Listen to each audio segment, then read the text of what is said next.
Now, many adults still have trouble getting their heads around terms like APR, the annual percentage rate.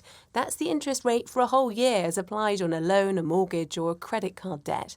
But in 100 schools in the UK, 7 to 11-year-olds are being taught to understand such financial terms. The Kickstart Money initiative, which runs the scheme, is now campaigning for the classes to become a compulsory element of the national primary school curriculum.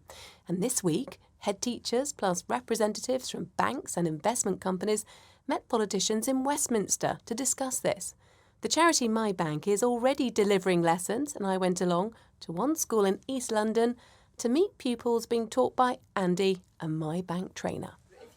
Various bills, and if you've got maybe some debts, but you've got your bills and then you've got a friend's birthday and then you've got a disco, what do you think you should pay for first?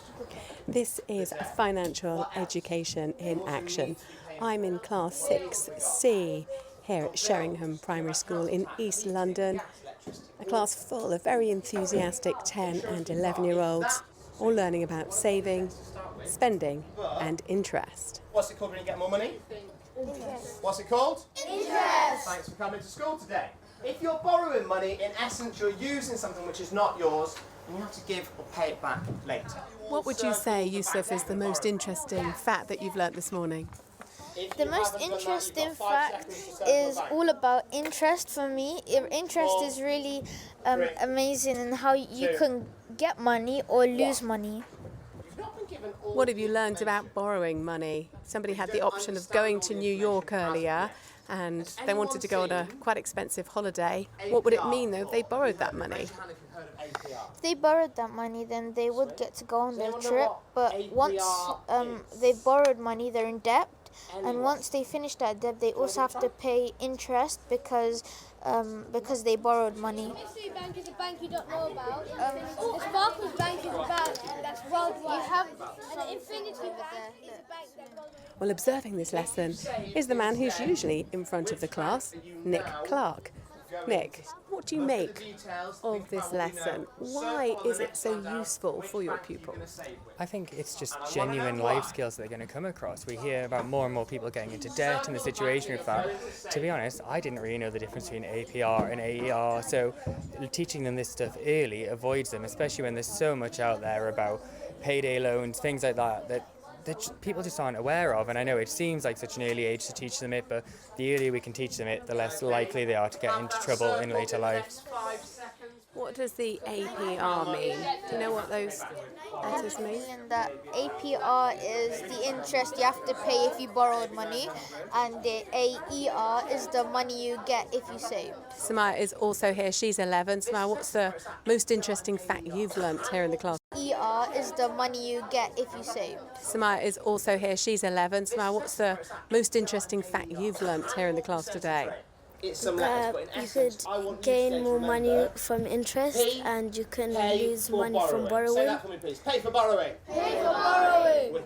You were talking about spending as well. Which number really caught your attention? 1.2 trillion. It's a known fact in the UK that the money spent on non-essentials is 1.2 trillion, which is very bad. When did you first get a bank account? Raise your hand if you think it's age 5, 7, 14. 20 financial institutions are funding this project here in the UK, including Schroders, and Claire Walsh, who's the personal finance director, has come here to observe one of the lessons. Claire, how easy will it be for teachers to integrate this into their lessons? Their budgets are already stretched. They've got an awful lot already in the national curriculum. Well, one of the main things that we were trying to do, in addition to obviously delivering the programme and educating the children involved, we've been gathering data on the impact of the programme. We've had some independently assessed studies done which show that children who participate in the programme, 68% of pupils now understand instant gratification isn't the best choice, and 70% of pupils were now saving towards some sort of goal. What we want is really to use this data to show government ministers like the impact of this and encourage them to put this on the primary national curriculum. The children were learning about interest and how that's applied if you borrow money. Essentially, though, financial institutions make an awful lot of money by people getting into debt. How does it interest you to support these lessons then? Well, I guess I work for an investment company, so we don't make money out of people getting into debt. But what I would say, my view broadly, is that if people have a better understanding of their finances, they'll generally be wealthier as individuals. They'll have more money to save and to invest and to spend, which is good for them. It's good for us as a financial institution, and it's good for the country as a whole if we're more economically productive. Do you know whether other countries around the world do similar things? Have you heard about any best practice elsewhere? That's quite an interesting question. We're actually running a consultation at the moment at the European Youth Parliament where we are trying to understand best practice from across different countries. The UK is actually much further ahead than most other European countries in this respect. And so I definitely think there is an opportunity to look at how we share best practice, but also some other countries maybe in some ways their finances aren't necessarily quite as complicated as they are in the UK. So there's lots of different things that can be learnt there.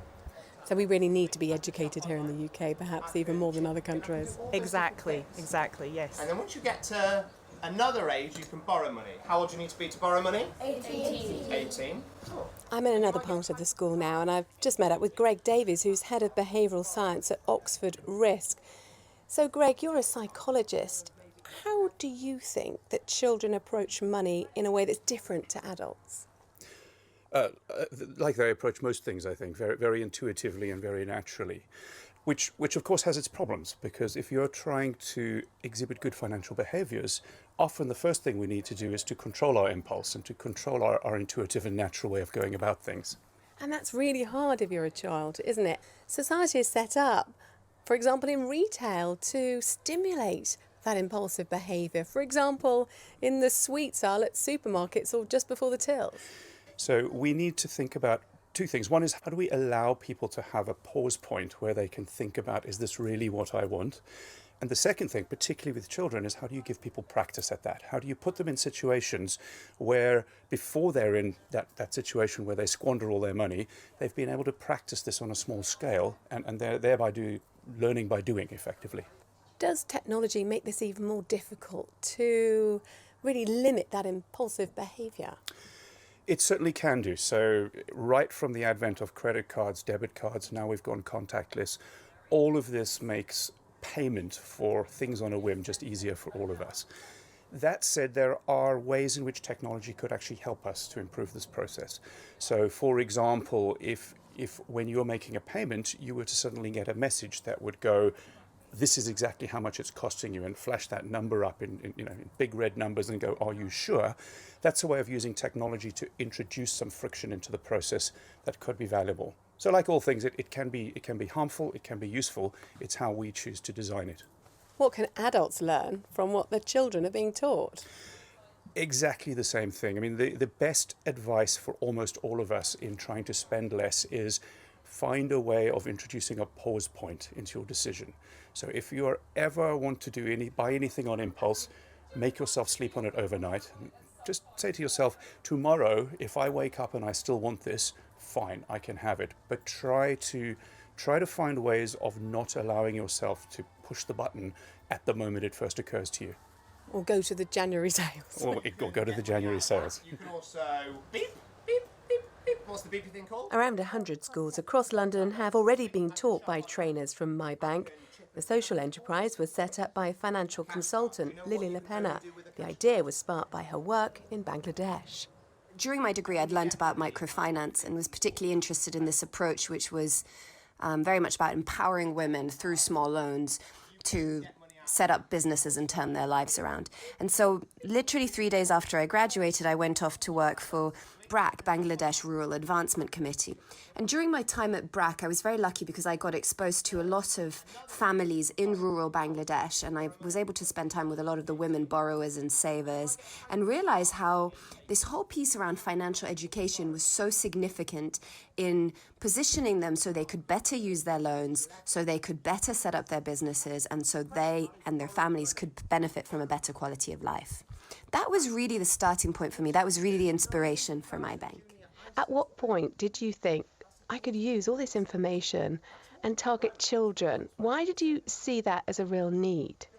I came back to the UK after working with women borrowers in Bangladesh, and I realised that You know, I was freshly out of university and I'd never, in my whole years at school, in my whole years at university, had a conversation about money. Nobody had set me up for this relationship with money that effectively I was engaging with daily. And so I started looking at the levels of financial literacy in the UK, and I realized that a lot of my friends had come out of university and didn't know what an APR was, and yet were in huge amounts of debt.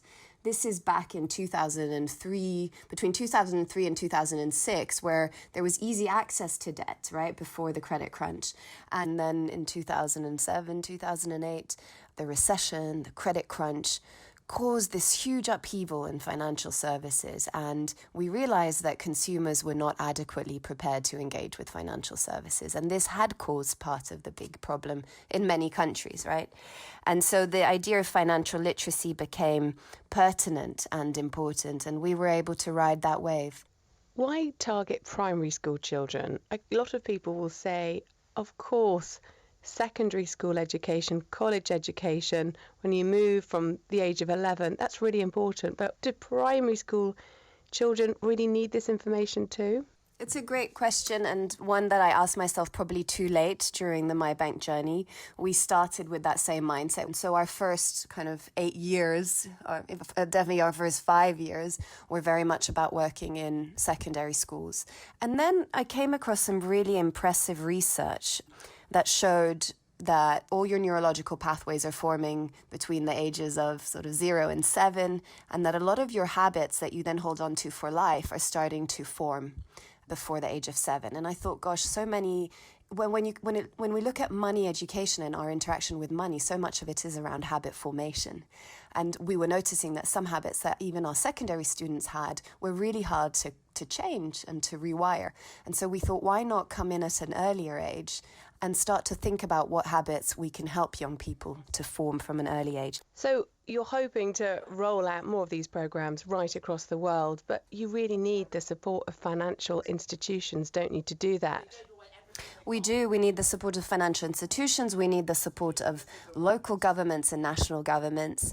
It's very much a team effort in that sense. So there has to be the funder element, there has to be the government that helps you to scale it, and then there have to be the local civil society organizations and the schools who embed it into the communities.